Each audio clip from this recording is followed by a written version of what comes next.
conversation. 3, 2, 1. Okay, there we are. There we are. Hello, hello, hello, world, and hello, my illustrious group of friends. Hi, Dennis. Hello.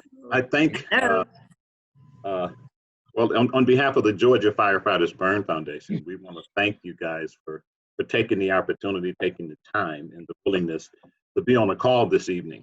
And I'll say who the Georgia Firefighters Burn Foundation is. We're a local nonprofit statewide here in Georgia, and our mission is to partner with the fire service and burn care communities to provide safety and prevention education, assist medical facilities in the care and treatment of burns, and assist burn survivors in their journey of recovery. And that last piece, we like to underline that, assist burn survivors in their journey of recovery, because as we all know, it doesn't end at discharge from the hospital. And for us, our catchphrase here at the foundation is help, hope, and healing beyond the burn. And assisting burn survivors in their journey of recovery, a large part of that, because people do get burned. I mean, that's just a fact of life. And particularly children. It just seems when a child gets injured, it just seems so much more, it's gonna get hurt so much more when it's kids. And what I thought would be good, we're moving into the summer, we're moving into the camp season. And as we all can acknowledge, this COVID-19 pandemic has changed life as we know it. I mean, it's changed how we live, it's changed how we interact, it's changed everything, and it's touched everything. And what I thought would be timely to come on this call to talk about children's burn camp, because we're rolling into what would be camp season over the summer. And because of this pandemic and where we are, there are camp programs that are going to be canceled. There are camp programs that are going to look different. There's going to be a lot of virtual things happening now. And I thought, let's just come together with a group of professionals, folks who are intimately involved with camp, and let's just talk about camp. Let's talk about what it is. Why is it necessary? And, you know, really, what is a children's burn camp? And I'm just so excited to have you guys on here. And I'm going to pass it off where you guys can introduce yourselves to the world and let them know who you are, and what that introduction looks like is entirely up to you. And I guess we'll start with, no, let's start with Mackenzie, you know, my partner in crime. Thank you, Dennis. Hey, everybody. It's so good to see y'all.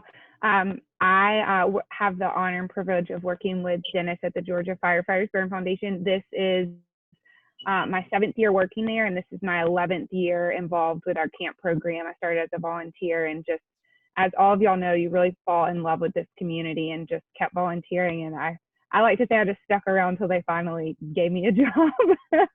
So yeah, it's been an interesting season for us. I'm a new mom. I have a 3-month-old, so this has definitely been a different experience being quarantined, and I'm just excited to be here with everybody. Great, great. Anyone can step up to the mic. Okay, Cindy. Oh, thanks, Dennis. Hi, I'm Cindy Rudder, and a former nurse manager of a burn unit in San Diego, currently working as a clinical development manager for a medical company, a medical device company, and also an associate marriage family therapist, but also a burn survivor that didn't have the joyous opportunity of burn camp, and did burn camp for about 25 years. I'm on the staff of the International Association of Firefighters Burn Camps. And I've had the luxury, when I look at the 8 people that are on this call, I think I've had the luxury of doing something with almost everybody that's on the call. So I feel really blessed, because it's an amazing group of people that are in front of us. Great. That's who I am. Okay, okay.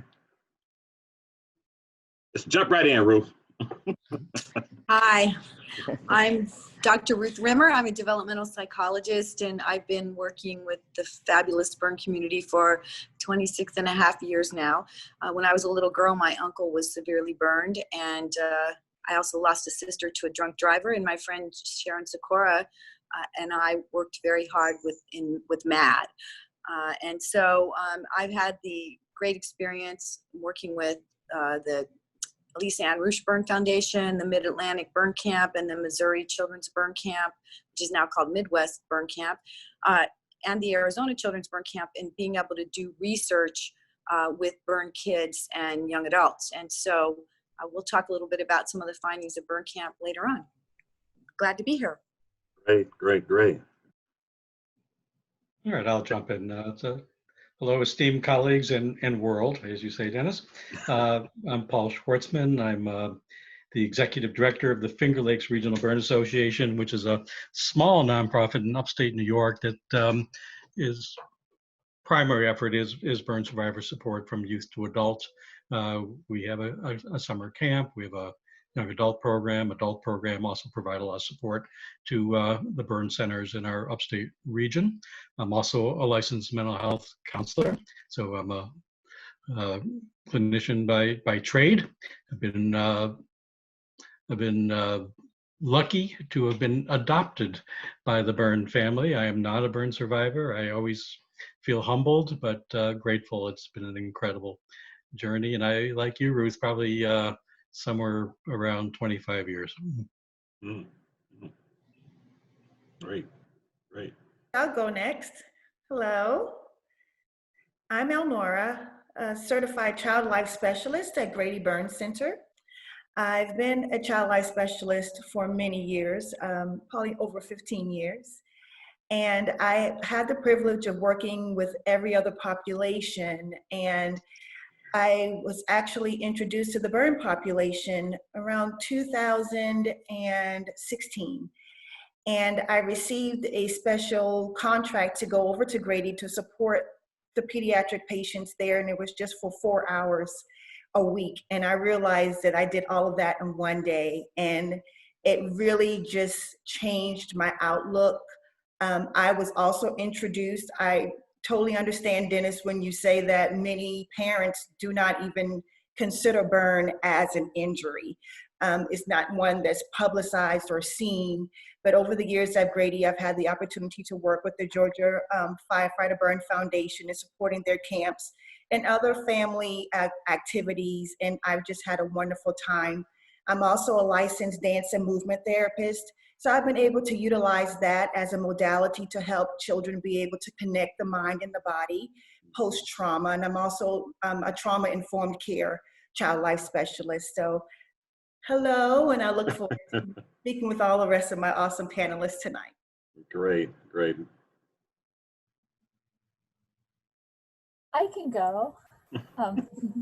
I'm Kristen Quinn, and as I'm listening to all of my colleagues introduce themselves, I think one of the things that stands out is just really it's a community of people that we care deeply about working for, and also a community of colleagues that we feel deeply about working with.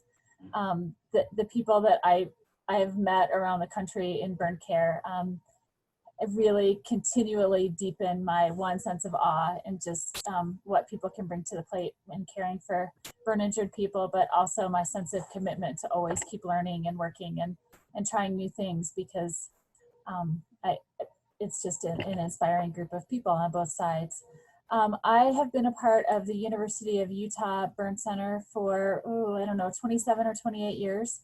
I started out as a child life specialist, and I still have my certification in child life, and moved on and got my master's in counseling psychology, and I'm also a licensed clinical mental health counselor.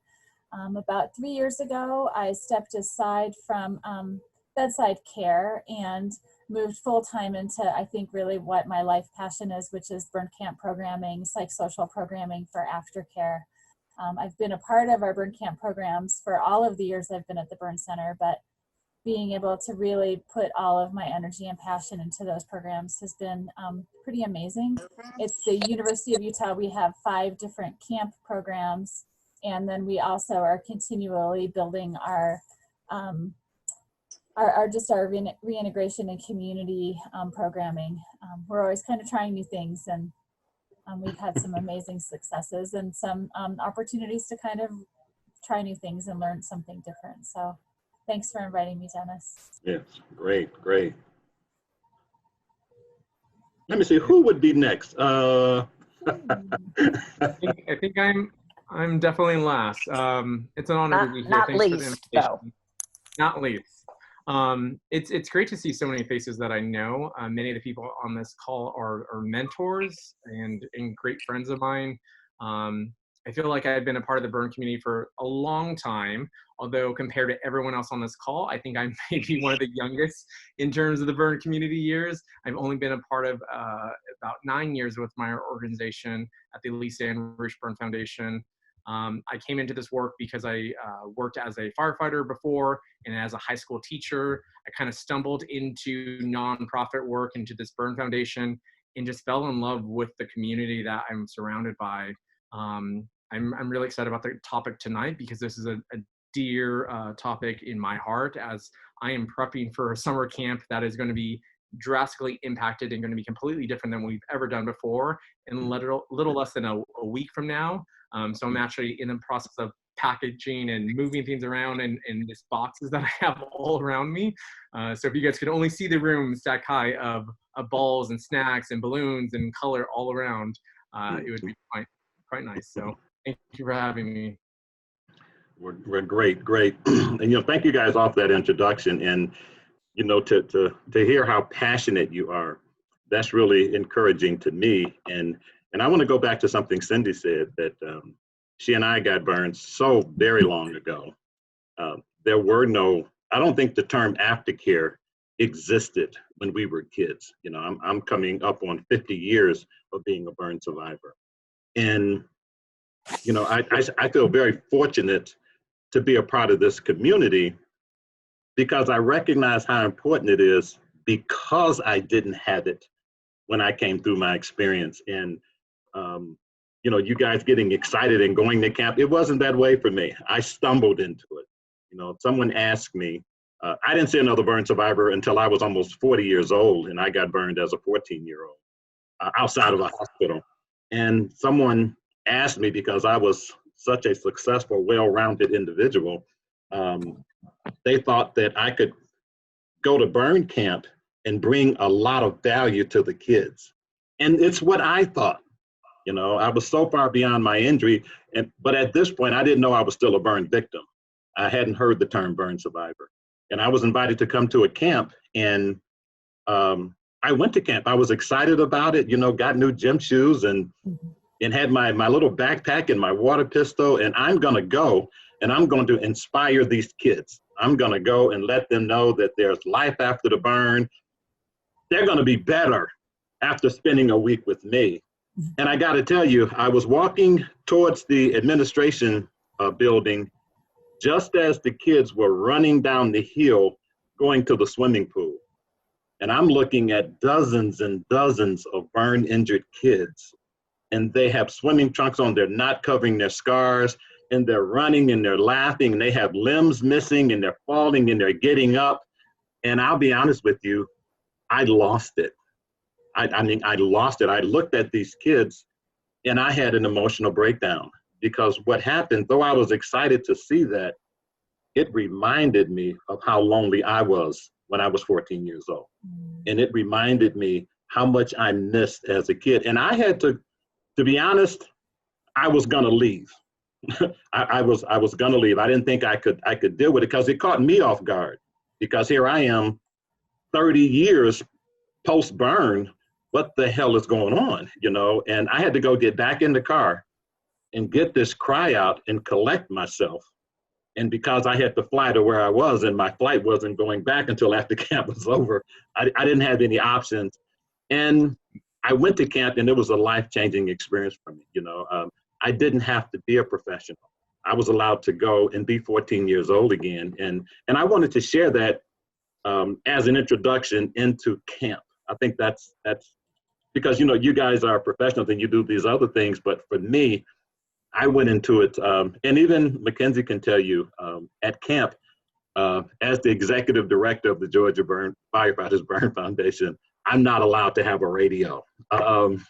And there's a reason for that, because the radio is not a toy. It's not Nobody on this call is surprised by that at all. but just going into it, I wanted to share that to give our listeners kind of an understanding that it's so much more than just a camp. And I want us to really get engaged and have a conversation on the psychology behind camp. You know, why is it important? And what is it? And anyone can jump in.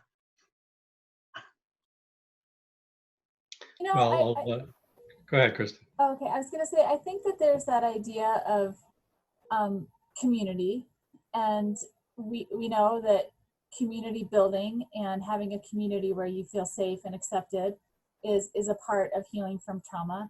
I think that there is some of the informal peer support that happens, and the role modeling that happens.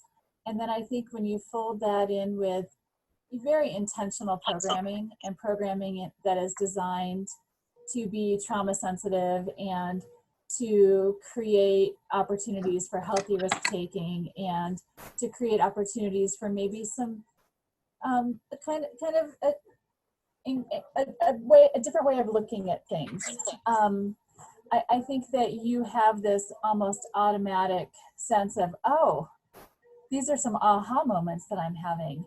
And watching that in kids and knowing that kids have within themselves the ability to heal, and they have within themselves the ability to help others heal is I think a huge piece of camp, and something that maybe sets burn camp programming aside from kind of traditional camp programming.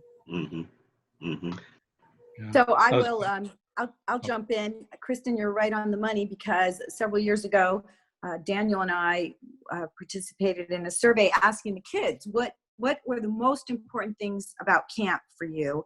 And there were 10 items out of the many that came up that were the most common: increased confidence, making friends, help with scarring, no judgment zone, supportive counselors, trying new things, being part of a community, getting away from home, and being outside. And I'm happy to tell you that the two most important things from the eyes of the kids, and this was a big study with 4 regional burn centers, were increasing my confidence and supportive counselors. And even though all of these things got nice scores, the ones that were the least important to them were getting away from home and being outside. So you hit every single one of those, Kristen. You know, and I got a question for that, but I want to hear your comment, Paul, before I ask my question. All right. I was,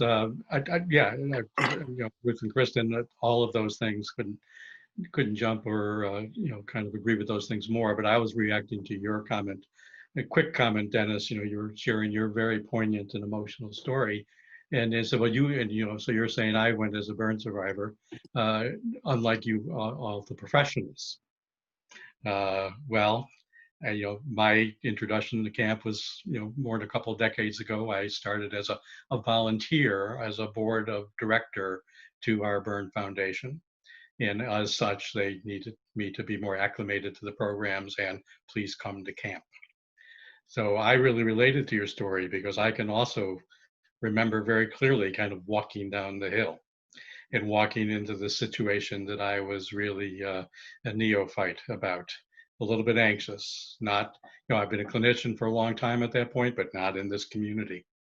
Was a little bit overwhelmed, uncertain, and had a pretty emotional reaction to it as well. But for me, camp is that. It's this very visceral, very heartfelt, kind of soul-felt experience, which I'm sure other camps other than burn camps are in many ways as well. But I do think this community and the uniqueness of these injuries really make it even that much more poignant.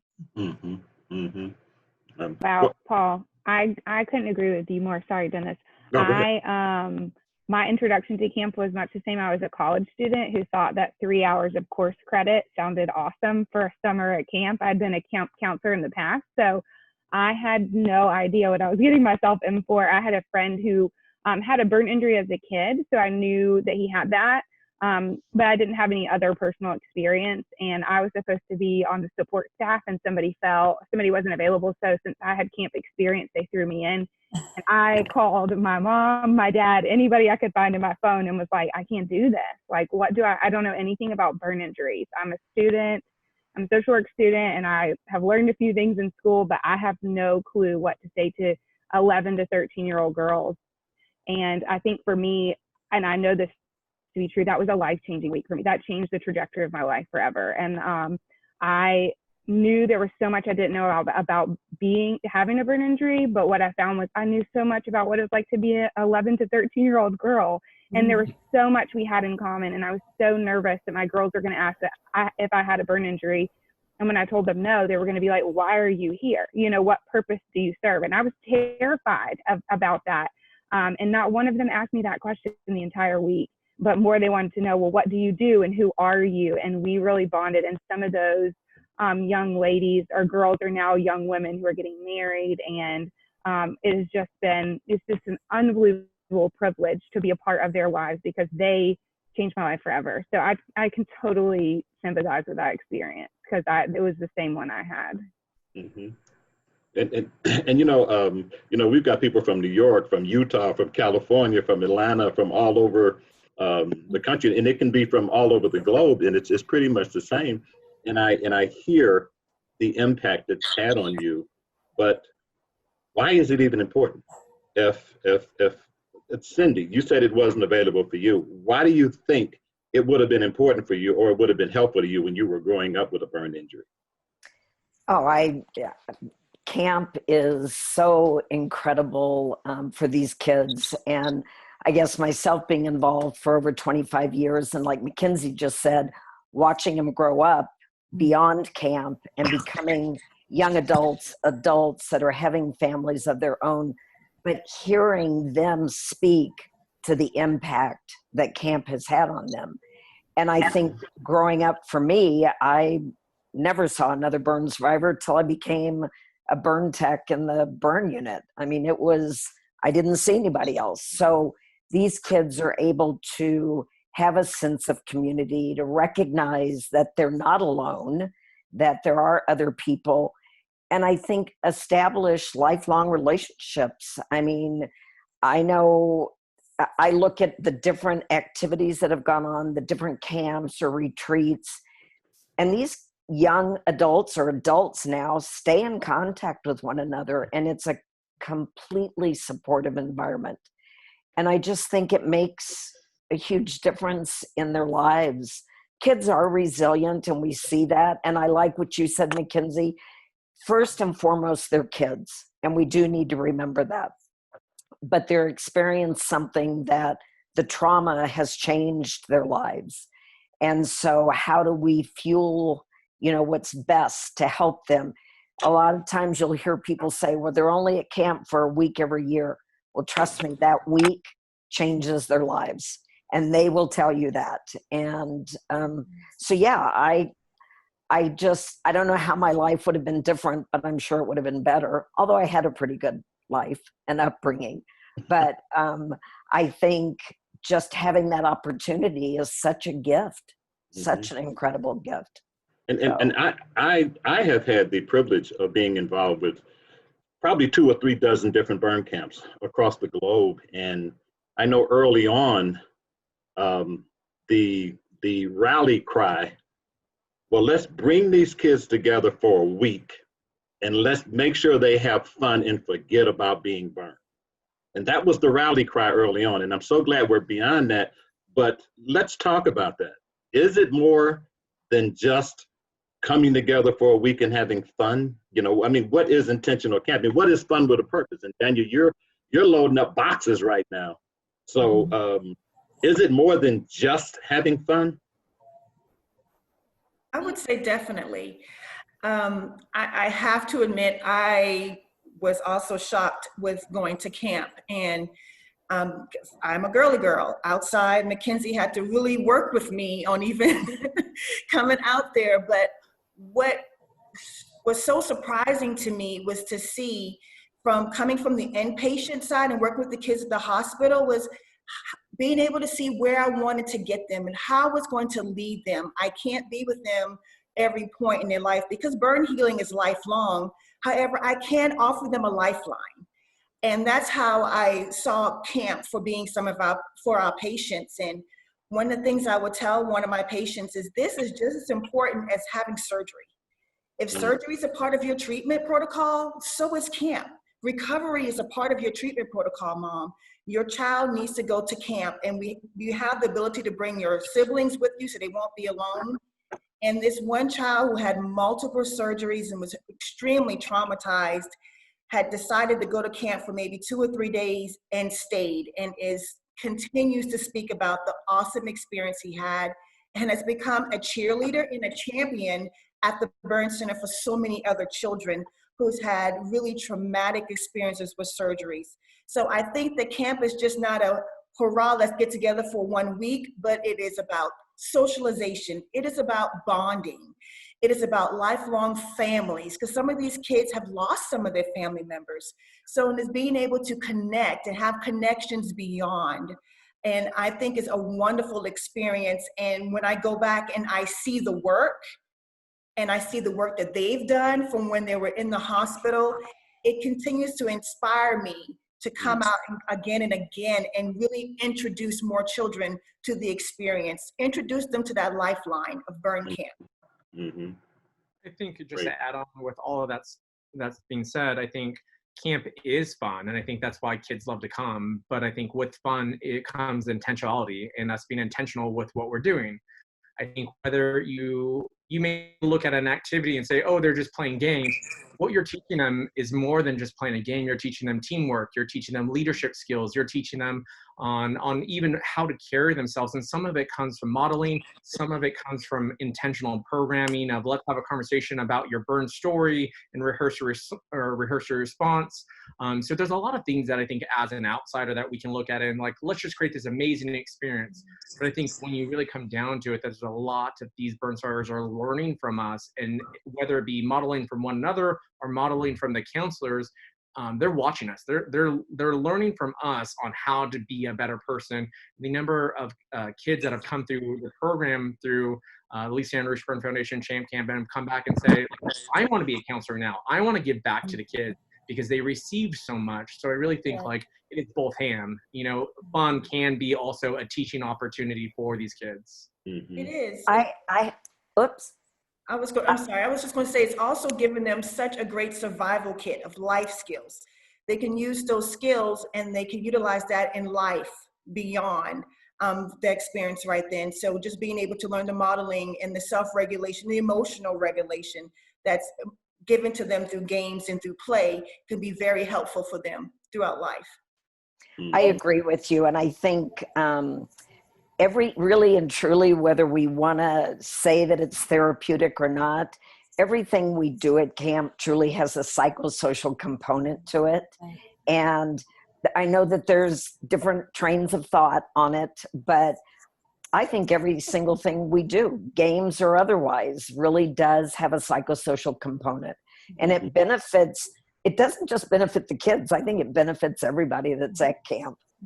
So I agree. My thought was there's an ongoing, when I came into this field, there was an ongoing debate. It was fun versus psychosocial. Yes. I strongly believe that, as everybody is saying, they are intimately integrated. But but there's also a thing about fun. I mean, if we can laugh together and play together, we can also cry together. So I think it creates this environment where we, meaning all of us and the children, can be more vulnerable. And with that vulnerability is opportunity. Yes. So we actually gave the kids a survey, they're 11 to 18, and asked them what they felt like they were getting out of the burn camp experience. And the key things that they mentioned were identity formation and reflection, improved social interactions, increased initiative, which are all positive developmental outcomes for youth. And when we looked at when you're asking, is camp just fun? Many other youth have taken this same survey, and our kids scored higher on 90% of the items because versus just a regular camp or a regular after-school activity. So I think that those are all things that they can take away from camp with them into their everyday life. And social skills and life skills we can all benefit from, but they mention those as really key things that they're getting out of camp. Right.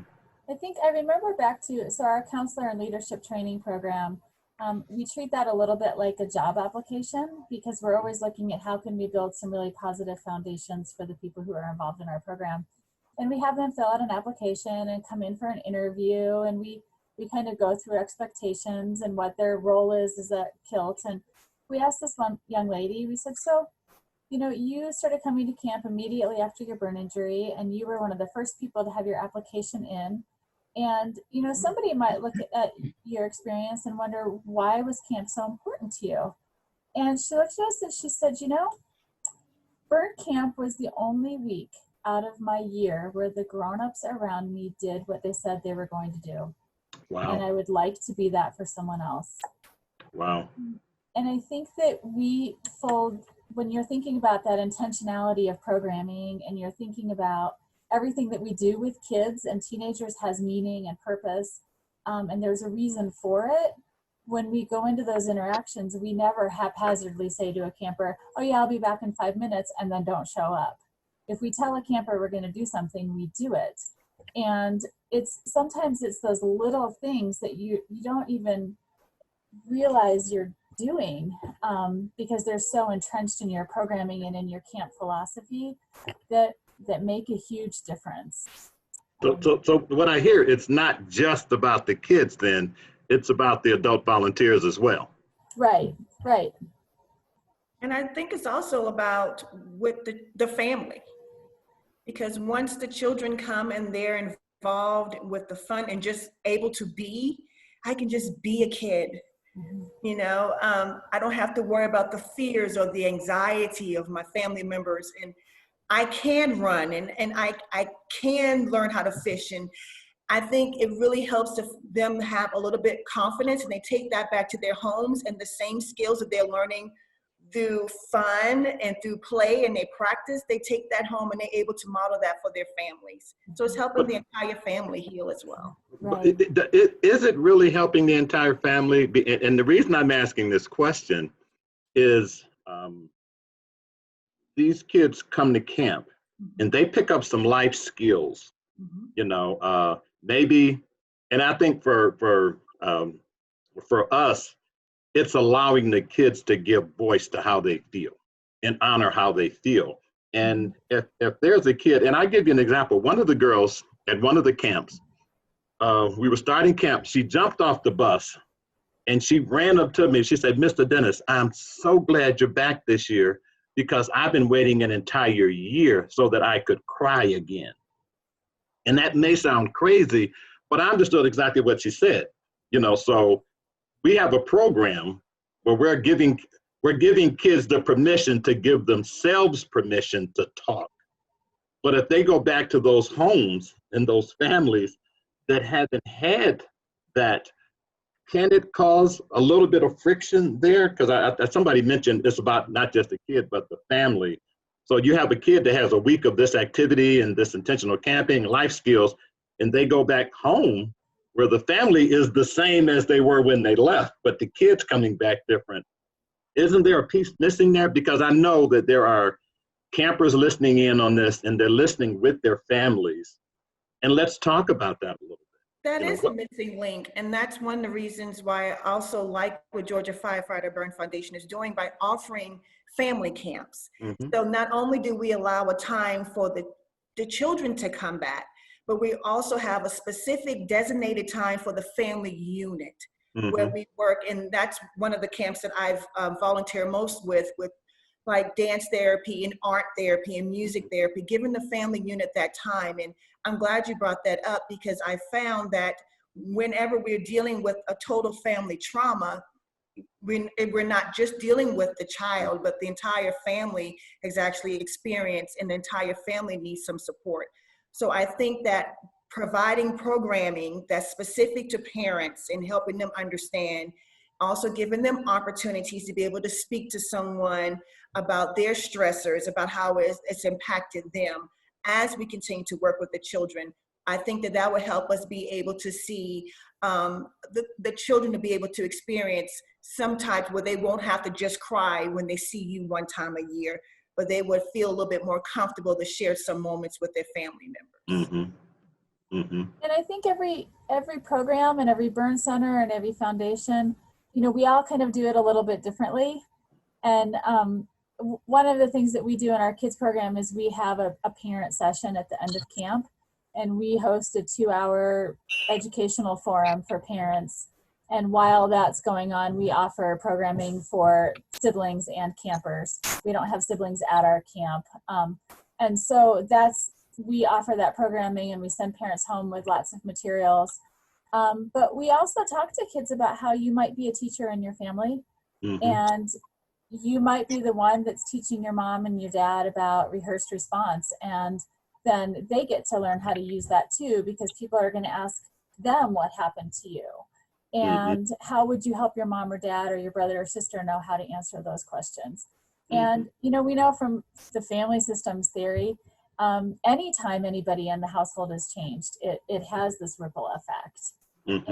And so, of course, when trauma happened to one person in the family, everybody in the family was impacted. And when healing happens for one person in the family, everybody else in the family is going to be impacted. And so there is this kind of ongoing conversation about what is that ripple effect, and how can we support growth for everybody in the family. Yeah. I think also, Dennis, I think if nothing else, it does start a dialogue and opens it up for conversation with the family, whereas I think there are a lot of families that don't discuss anything at all, and they're pretty shut down. So even if we're not interacting with all the parents, I think the children going home or the young adults, whatever, and showing what they've learned does open a dialogue and just enhances the communication, you know, in regards to the trauma. Kristen, I think what you do is very important, and we might all take a page out of that book, because the research that we've done has shown that a lot of burn kids have anxiety disorders, a variety of them, but their parents, when we asked the parents, had no idea. They said their kids didn't have anxiety. When we look at bullying, the kids are getting bullied, but guess what? They're not telling their parents about it. And Dennis and I talked about this earlier. I think sometimes children feel like they're a burden to their family because they need so much attention and they need so much time when they have a big burn from the parents. The siblings have to sacrifice for that. And so I love the idea that you are teaching them how to talk to their parents, because I don't think we can assume that just because they had a great week at camp that their parents may not really understand how they're benefiting from that. So. And it is interesting. But Vanessa is our host and our producer, and she's fielding some questions. So she's going to throw a few questions out there if we get some really good ones that she think is germane to what we're talking about. So just feel free to jump in, Vanessa. It won't be rude or anything. But I hear that, and Dr. Ruth and I, we did talk earlier about the kids don't want to put that burden on their parents. You know, when we have talk times with the kids, you know, and I ask, you know, well, what do your mom or dad feel about this? You know, and it's like, oh no, I would never tell them because I don't want to make them sad. But what's interesting is having conversations with parents. It's like, wow, how does your daughter or your son feel about this? Oh, no. I would never share that with them because I got to be strong for my kids. And, you know, everybody's taking care of everybody, but it's creating this big, huge chasm of just, there's no communication there because everybody's taking care of everybody. You know, I'm, you know, going on 50 years with my burn, and my family, we never sat down and had a conversation with it. We just never did. And I wonder how they felt about it, you know, because laying in the hospital for 8 months, it was painful and it was scary, but I'll be honest with you, it was more difficult seeing what it was doing to my mother, who was there every day. You know, my mom came to the hospital every day for 8 months, and, you know, there were a house full of kids at home, and she had a husband and 2 dogs and some goldfish. So there were some other things to do, And I know that it was a trauma to my family because my mom was a homemaker, a housewife, back in the days when it was a noble profession. So my mom cooked breakfast every day for us, and she was the first one we saw coming home, and she made sure we got our homework done. And then one day, I get burned, and my mom's gone too, because if she's at the hospital, she's not at home.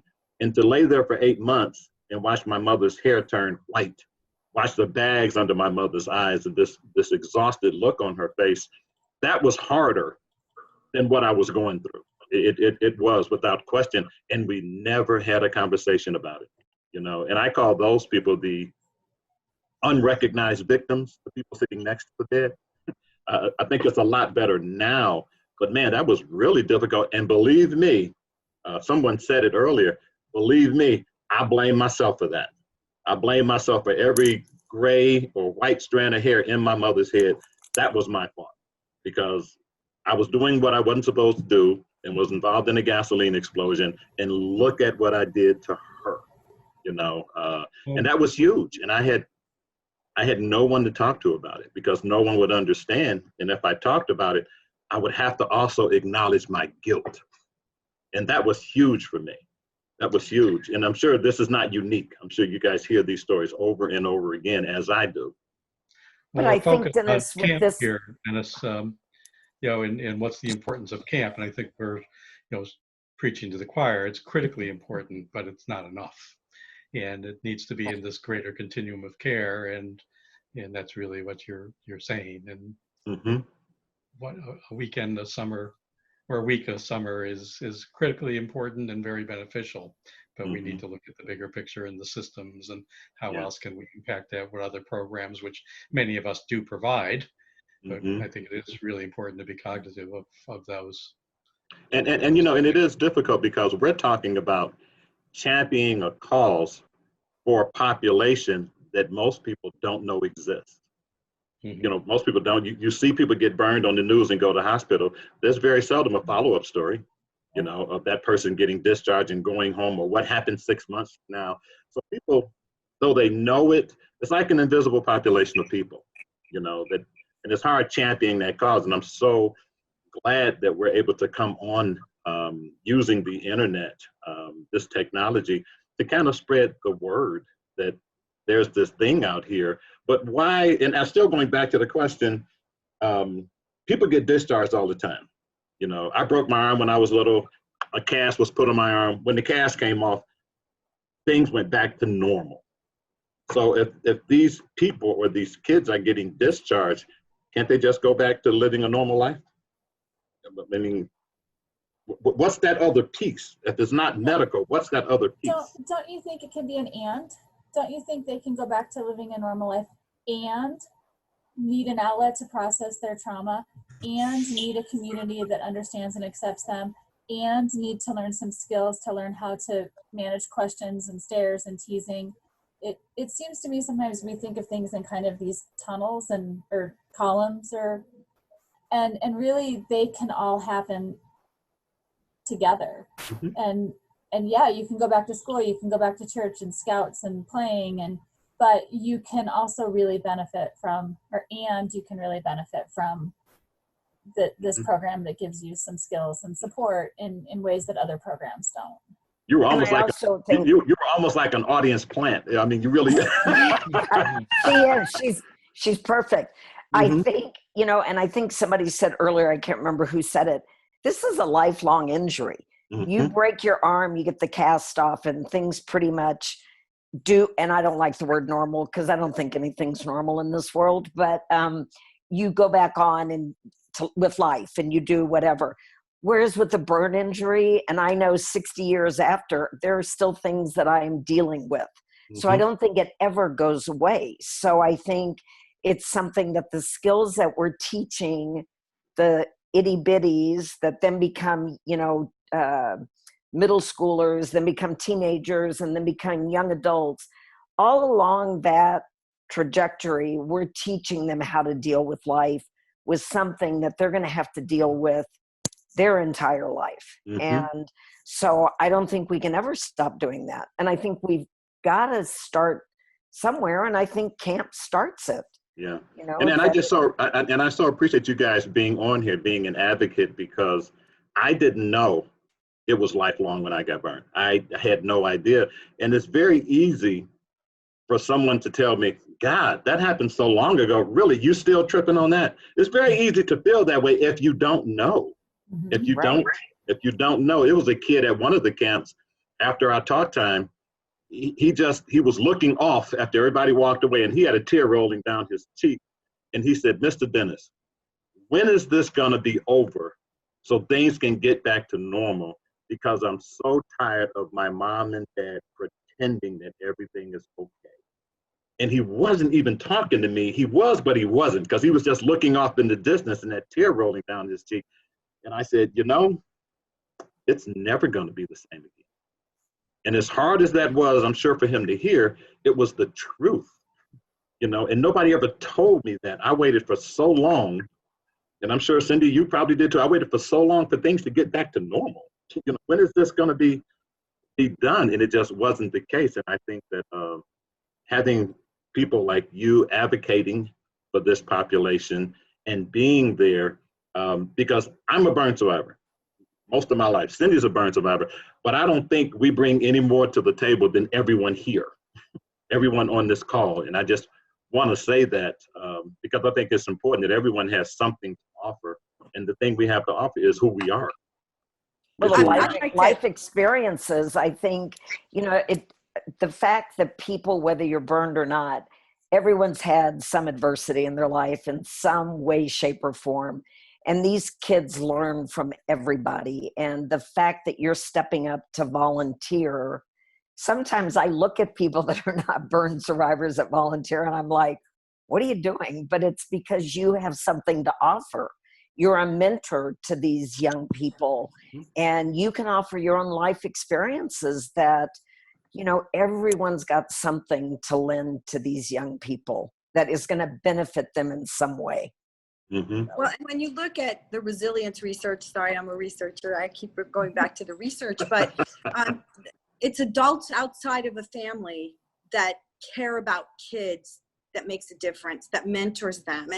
And I think the beautiful thing about camp, and we all said it because we are so lucky to be part of this community, these kids go back to camp and they have consistent adults in their life that care about them.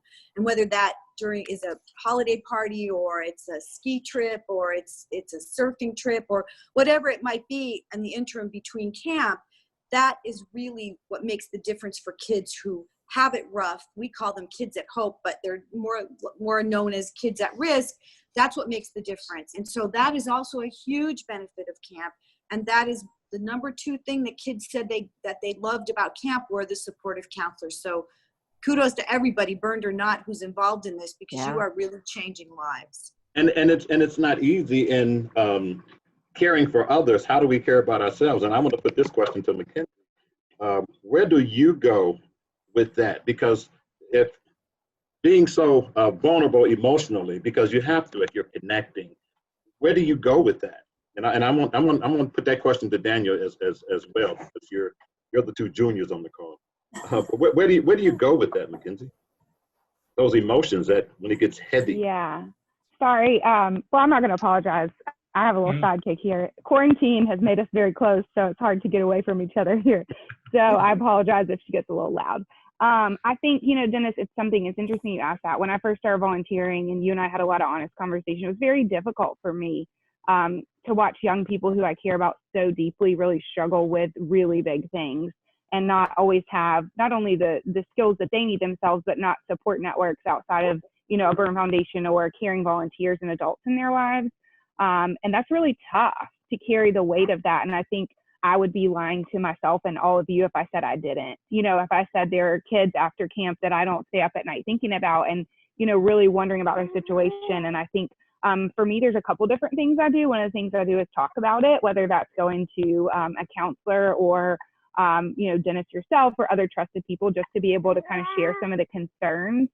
The other thing I like to do is journal, just to kind of get all of that stuff out. I think taking a walk, exercising, prayer, those are all great things.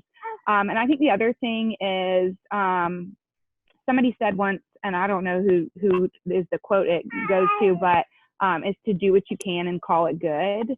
And I think that for me is something that I try to live by, because there is so much hurt in the world. Just when you're looking at the trauma of burn injuries and listening to you, Dennis, talk about what that was like for your family. And it just, I think about all our different, kids and families that we love, and the hurt that's really there, whether because of the way the injury happened or the loss of, a family member, home, income. I mean, the list goes on. And so I think for me is really having to look at the work that we do and calling it good, and believing that we're making a difference, and knowing that this is marathon work. This is not a sprint.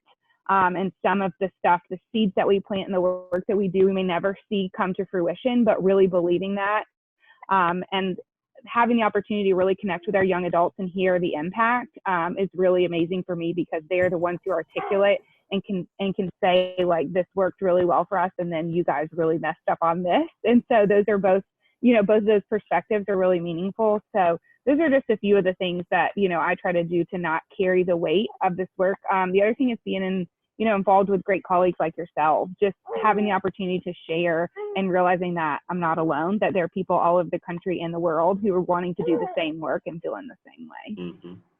Great. Dan, your nuggets, Dan, what do you do for self-care? Great question. I think this is something that we all consider. I think the phrase compassion fatigue is a very popular one in terms of the burn community, and how do we take care of ourselves. I think part of it is the community gives back as much as it takes. So it's this pull and push thing that I'm always wrestling with. As much as I struggle with some of the hard decisions or the hard situations that we hear or that we try to help out with, there's a lot of good stuff that also happens. And I think that's just seeing people grow up, seeing them get married. I think all that goodness refills you as much as the bad stuff depletes you. But I also think it's also a lot of what Mackenzie's talking about is learning myself of I don't have to be the rescuer. I don't need to rescue these kids. What I need to be is a resource. And how do I be a resource where I know that I'm not the only person in their lives, but I can point them to social service. I can point them into a church organization. I can point them to another nonprofit, and know that I can only do as much as I can by pushing them and getting them the support they need with other resources. But outside of that, I think it is this community. I think it is the professionals around this conversation, and being able to just share and vent out with someone. I think that helps a lot in terms of the retention, being able to continue to do this good work. Mm-hmm. Great. And unfortunately, we've got about 6 minutes or so left, and I was concerned if an hour was going to be enough, and we're going to see what the feedback is, and I'm going to call you guys on now. If we called you, would you guys be willing to do a part 2 to this conversation? Now, if you say yeah, there's a lot of witnesses out there seeing you say yes, because I didn't know. But in the time that we have left, I want each of you to share maybe, we know what the world looked like before COVID-19. We don't know what the new normal is going to be. But if you can share a couple of what you think the world's going to look like, or no, better yet, maybe some nuggets that can encourage the families that are listening in now. And we're not just talking about burn survivor families. We're talking about families, because this COVID-19 has us all in the same space, and people are really struggling now. And I would really like for us to wrap this up by offering some words of encouragement. So, I'm going to go to each of you, and I'll go right back to you, Daniel. I think the best thing I can say is we need each other more now than ever. So what we believe in camp, of the support that we offer within the community, things may not be the same. We may not be in person, but doesn't mean that we still can't be connected. So things may be different, and whether you're a burn survivor, you're a volunteer, or you're doing the work, we need to learn and come to the table and figure this out, and then look around and say, who's not represented, who's not around here, and how do we make sure that they're still getting the support that they need right now. Mm-hmm. Okay, great. Elnora. I would say that with this COVID-19 has shown me personally, and will speak with many of my friends, is really help us reconnect to what's important. I know many people have said this is the year of the nurse, this, this is the year of the medical professionals and those who help, but I also think it could be just a time for families and those who we consider to be family, friends, to just reconnect and get together and discover what's most important. We can find a lot of things that we are maybe agonizing over and stressing over. At the end of the day, is it really that important? So what value does it serve? I think we're able to see exactly what we value and what's important to each one of us, and learning how to connect and hold on to that even a little bit more stronger. And really be able to develop those relationships, even the relationship with ourselves, reconnecting with who we are and what we desire to give, not just to others, but also to ourselves. What more do we have to offer? I think that is what this time of really disconnect has really caused us to reconnect to what's most important. Well said. Mackenzie, that sounds a lot like what you talk about all the time. So I think you'd be good to follow that. Yeah, I just think the biggest thing I'd like to share is that I miss everybody. We miss you and we love you. And I think as alone as I felt is something so comforting to know that I'm not the only one, as weird as that is. I think to say is that, and just knowing that all, to all of our families that we serve, to everybody, to our volunteers, everybody, we just miss you. I miss you. I miss getting to connect with you. I miss being in the same space as you. And I think for me, that's the hope of being together again gives me so much energy, to get through this, because it's just going to make some of those moments that I already love so much even better. I think the cherishing of that is going to be even better. So yeah. Great. Dr. Ruth. I think it reminds us that the most important things in life aren't things.